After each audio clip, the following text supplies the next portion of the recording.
Welcome back to Dandadan, the show where we dive deep into Dandadan, a manga about the Dum-de-Dums. I'm C-Tactics, and today we're breaking down the one that comes after 193, and let me tell you, by the end of this, I stripped and I threw my shirt into the crowd, only for the crowd to throw it back. That's how hype this chapter was. With just 6 chapters remaining until the legendary 200 chapter milestone, this week we have, well, one hell of an awesome fight. A flying fight, and a twist that I never saw coming, but I probably should have, but I also probably couldn't have, because this is Tatsu we're talking about. So before we jump in, smash that like button, become a dum-de-dum, subscribe and join our Discord community if you're new, and let's get into it. All right, let's recap what went down this week. This chapter was mostly just the start of the next fight in Dandadan, the Kito family versus the Dum-de-Dums, and it was one hell of a fight. We got some more Seiko action, but as well, it seems that as this arc goes on, Gigi's evil eye wants to come out, which is going to create a massive issue, especially on a plane of all things. But speaking of issues, maybe a bigger issue, the big twist coming at the end of this chapter was Sharknado, flying sharks, eating the plane's engine, or at least destroying it, and noses, mouth, and ears? Weird. There is a lot to go over and to talk about, so let's go ahead and jump in from the very beginning. So, what actually went down in this week's chapter? Well, a lot. For one, the Kito family is back, and Naki Kito is pretty pissed off that Momo Ayase and her gang of dummies destroyed everything after the volcano. Now, this is obviously not what went down and is more or less a delusion, but nonetheless is a pretty solid motivation for the Kito family to want to take down the Dum-Dums. At the same time, they also get what is coming to them, as the Kito family are just a bunch of creepy perverts who are crazy and insane. So there are a lot of humorous moments which play up that dynamic, and I really liked, and Momo's reactions, they were priceless.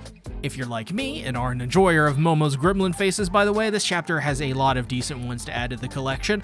On top of that, we got the big fight, which adds a lot of dynamism, which surprised me, but shouldn't really have, honestly. Like, when am I going to learn that Tatsu was just kind of goated when it comes to his art? But anyway, Zuma plays a surprising role here too, even though he's blind. Tatsu was able to make the fight more interesting that way, and to show as well that, despite losing one of his senses, Zuma may be nerfed, but he is still pretty deadly, and this makes sense, right? I mean, Zuma lost his sight, he didn't lose everything else. Plus, we got the tease of Evil Eye returning, which I completely forgot about when it comes to Gigi's character, so I think after this chapter, we gotta keep more of a lookout on Gigi, and especially Evil Eye. I think this is going to play a huge part in this arc later on, especially if Gigi and Evil Eye learn how to cooperate, which I think may be what Tatsu is working towards here. I don't know, we'll have to see.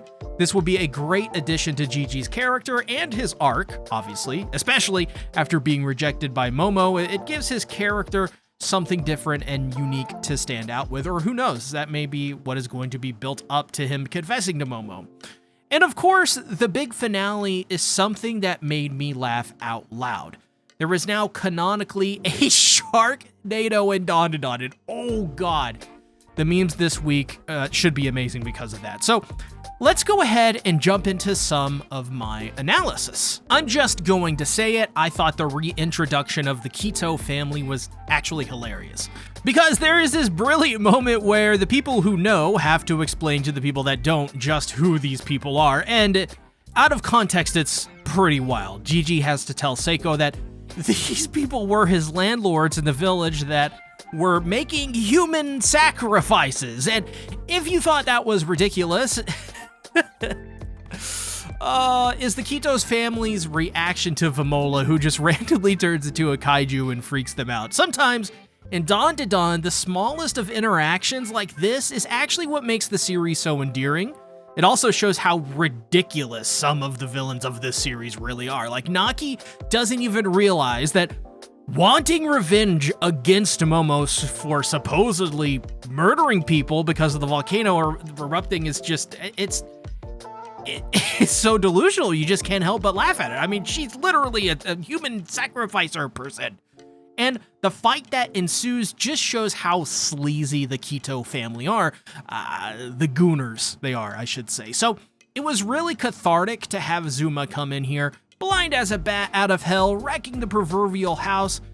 Seriously, it cannot be understated how more and more I love Zuma and how he is being portrayed.